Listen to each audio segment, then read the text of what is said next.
Faleminderit. Thatë që nuk ka një projekt, po përse u ngrit ky gardi rrethues në plazhin për cilin flasim dhe përse rrjeti ballkanik i investigimit thotë që ka një kompani zvërnec South Development që ka leje për të ndërtuar në këtë zonë në qoftë se nuk ka projekt, sepse Balkan Insight apo si quhet po gënjen, është shumë e thjeshtë. Nuk ka të bëjë me kush thot çfarë, por kush provon çfarë është krejt ndryshe. Unë nuk jam këtu për të thënë gënjeshtra, por as për të dëgjuar gënjeshtra. Në qoftë se dikush thot që ka një leje ndërtimi, atëherë duhet ta tregoj këtë leje ndërtimi. Përkundrazi, në qoftë se më pyesni dhe në qoftë se jeni të interesuar për faktet, mund t'ju them që ka një proces.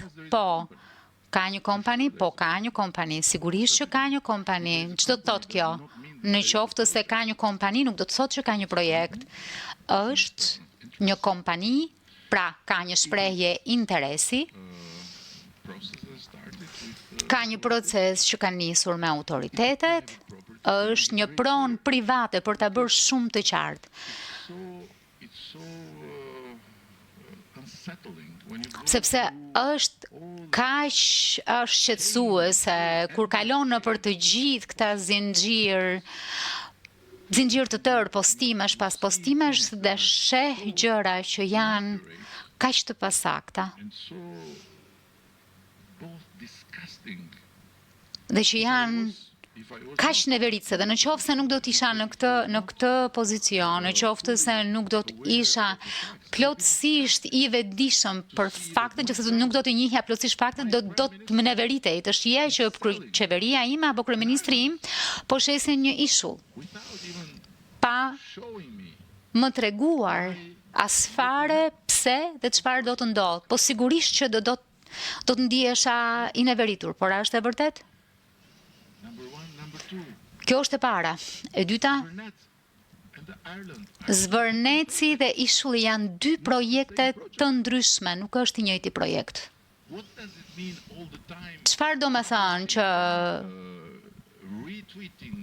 gjithë kohës publikohet, ripostohet në Twitter apo në rrjetet tjera Ishulli, protestuesit, gardi, kjo, ajo, për të krijuar diçka që është tërësisht e neveritshme.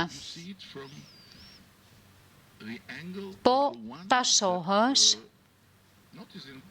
nga këndvështrimi i dikujt që jo vetëm është në bulevard, por edhe që është në Austri apo në Amerikë, dhe të projektosh këtë imazh të Shqipërisë, një republikë dreqi bananësh, ku ishujt i shiten oligarkëve, kështu në më kohë dhe ku vendi shitet sepse ka një kryeministër atje që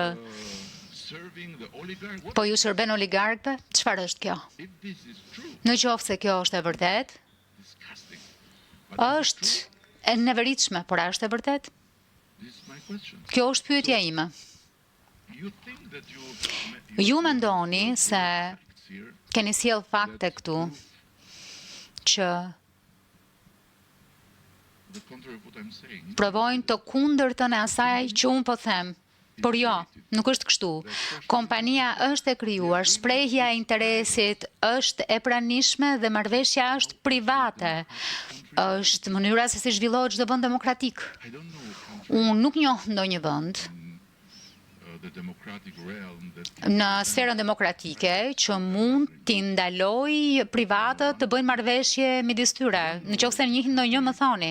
Nuk njoh ndonjë vend ku qeveria apo institucionet janë proaktive dhe shkojnë u thonë privatëve, mos guxoni të lidhni marrëveshje. E njihja një vend ku privatët nuk lejoheshin të ishin private, ku të huajt ishin të gjithë armiq, të gjithë ishin ndikimi keq. E njihja, e luftova kundër dhe për fal Zotit fituam. Është gardi, e dashur. Çdo privat në këtë vend ka të drejtën të kërkojë leje për të vendosur një gardë rrethues në pronën e tij. Çdo pronar privat në këtë vend të luftosh kundër gardeve të pronave private, çfarë do të thotë kjo?